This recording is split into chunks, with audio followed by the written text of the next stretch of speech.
Hey guys, it's Julie from Plan to Create, and I am setting up a 2024 system in my half ladder discs, and I thought I would just bring you guys along and kind of share with you my thought process of how at least the beginning of my planner is starting. I want to preface this by saying that as I'm wrapping up 2023, I am getting so pared down in my discs. I feel like there was a time in my life where my planner was my creative outlet, and where it was also super important to keep myself like on schedule, my kids' schedule running. I just had a lot more on my plate. And in my current stage of life, as an empty nester and someone who's traveling a little bit more often, my planner just doesn't have as large a role in my life right now. And so I just kind of want to be open about that. I haven't been sharing as much online. I feel like some of the things I'm working through in this are kind of personal. So I'm not necessarily as schedule oriented, but a little bit more, self-growth. And those aren't always things that I'm comfortable sharing. So I'm just trying to kind of keep things as real as possible and honest with you guys as well, but also kind of, walk you through what I feel comfortable sharing. So if there's nothing major going on, it's not a big deal. I'm not trying to sound dramatic, but I'm just a private person by nature. Okay, so I'm kind of showing you here my 2023 setup because I'll just kind of quickly flip you through that. It went from the overview calendar, which I do use to mark off forward dates. It's really nice to see our year at a glance and kind of see I have dots for when my husband is traveling for work or when he and I are traveling. I like to kind of mark that down so I can kind of see pockets of time at home versus time away. And then he and I love this activity of like going through the entire year and kind of figuring out like what are the things we have on the calendar, where are we traveling, what kind of things are we wanting to budget for like home for some of those traveling trips. Just kind of keeping the whole year in perspective. This is a really great place. I often do this in pencil. Sometimes I come back through and write in pen. Sometimes I don't bother to change it. It's definitely just a work in progress. Then I have my tracking pages here, which I have loved. I totally copied this, concept from the Hobonichi Cousin.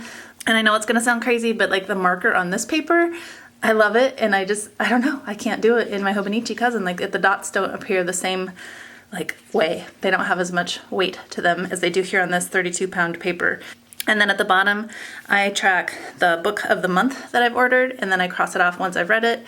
And also, or I guess that one is our book club, my neighborhood book club, and the bottom one is my book of the month. So I do like to just keep track of those, like what I've been reading. I don't necessarily read it during that month, but when I read it and complete it, I come back and highlight it. So that's the rest of the year for that.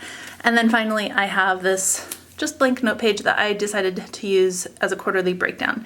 This is something my husband, he and I like to just talk through this stuff, make sure we're not forgetting anything. I hate surprises, especially when it comes to like a budgeted item, like, oh my gosh, I forgot we needed to replace our pool equipment. Well, shoot, I guess we are not doing something else that's fun. So we just like to kind of think things through, make sure that we are allocating enough money ahead of time so it's not a scramble the month or the quarter of. So that's part of what that is for me, and that's something that I will obviously replicate, and you'll see that pop up. The next, and I usually have these clipped I don't necessarily need to refer to that all the time, so I will just have where I'm at currently in my tracker is kind of what I keep this clipped to typically. So then when I flip that schedule page, this tab, it takes me to my current month, which I can also see the quarterly view. And this is a fold out that I always bring out the month of. I do a fold out, but I kind of wanted to talk that through because you're going to see I am starting with a month on one page. And the reason being is that I like to have this view.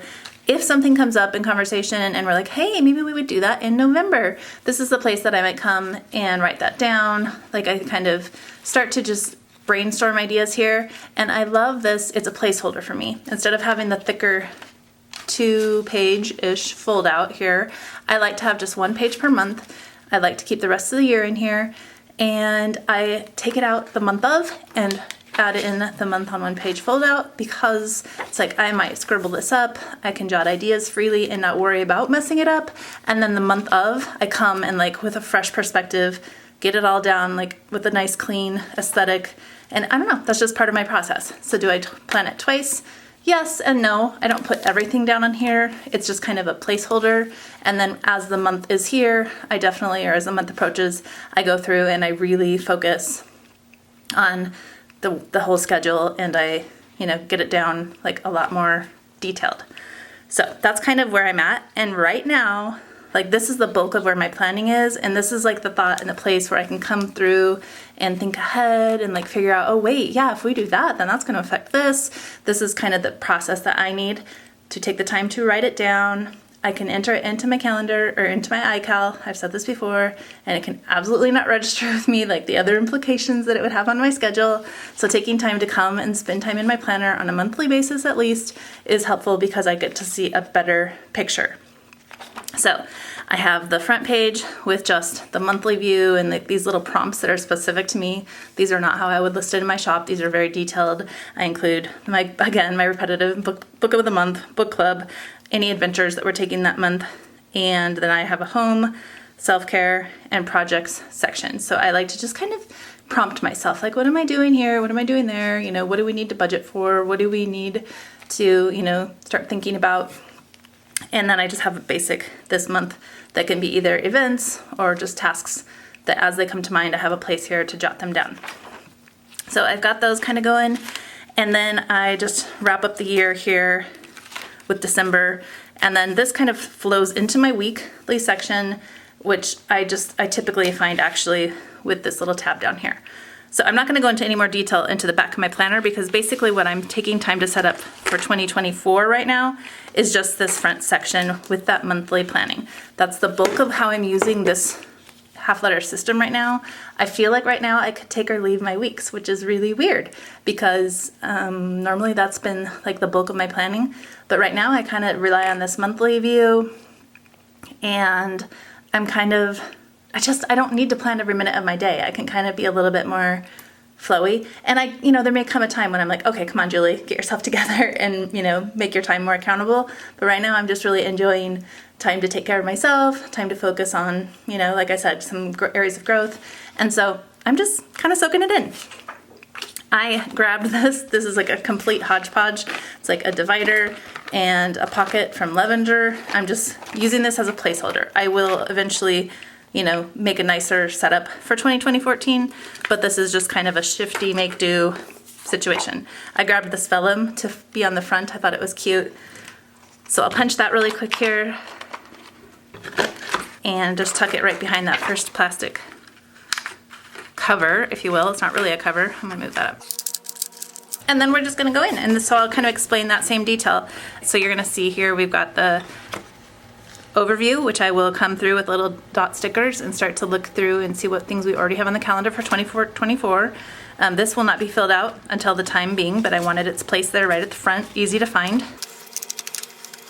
This is something that I specifically use, and let me know, like I could take this out or I could take away the adventures and budget for, and you guys could kind of use this for other reasons. I could take this out of the entire lineup. It's just something that I definitely use for myself, so I included it. And then here I've just got month after month, and I'm gonna see if I can do this.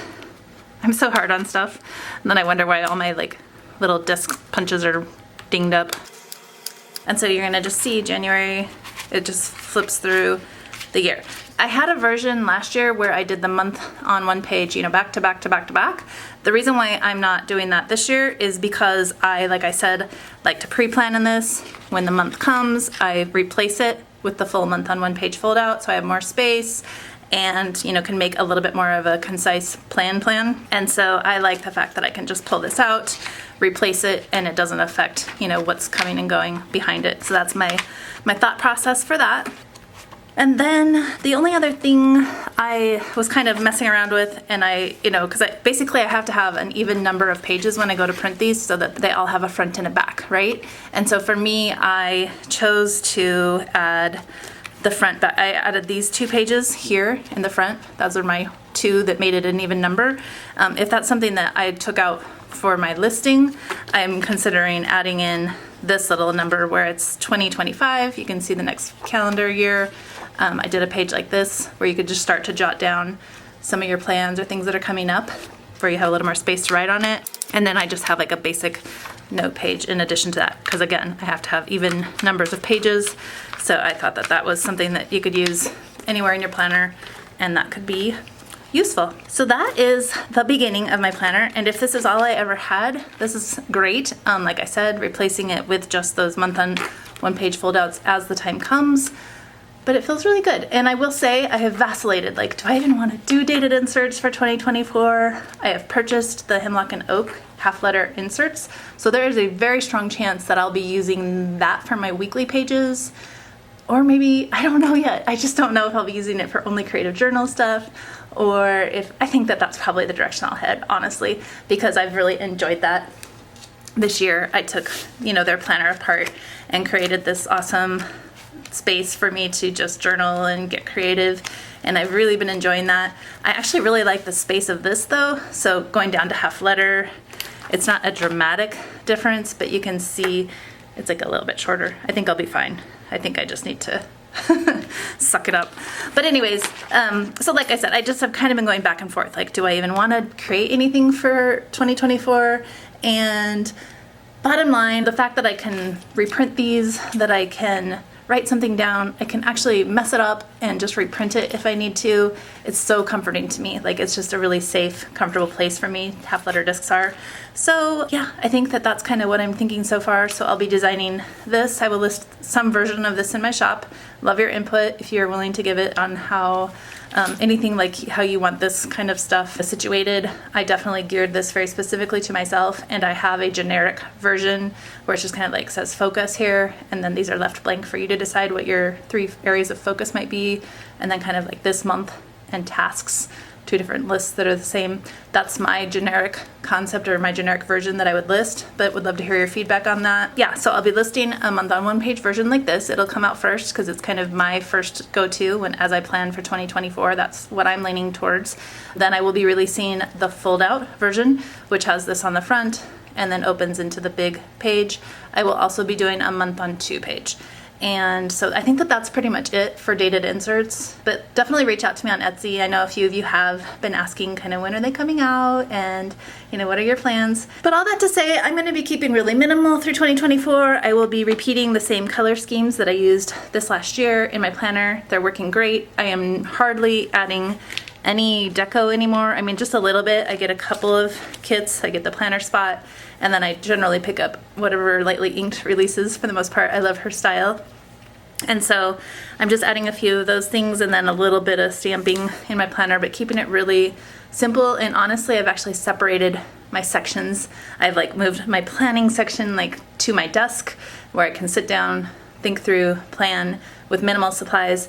And then I have like my more creative, colorful section at my standing workstation where I can bring out my inks and do more of the creative journaling type stuff. So you can see that they totally contrast. This one is super colorful and crazy, and this one is very neutral. So I kind of can swing either way, but I'm really trying to separate it out so that I'm not trying to constantly use creative things as much in my planner anymore. I feel like I have this space for that now, and I've really enjoyed that, embraced that, and just again, pared this down like kind of as minimally and tightly as I can.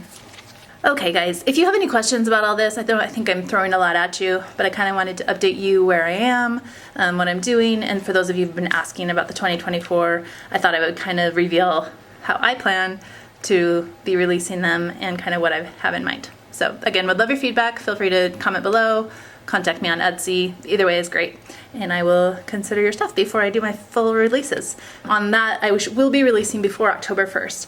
Hopefully I will get things up in the next couple weeks. I have a small procedure I'm getting done at the end of September, so I'll be out of commission for a little bit. So I want to have stuff done before that.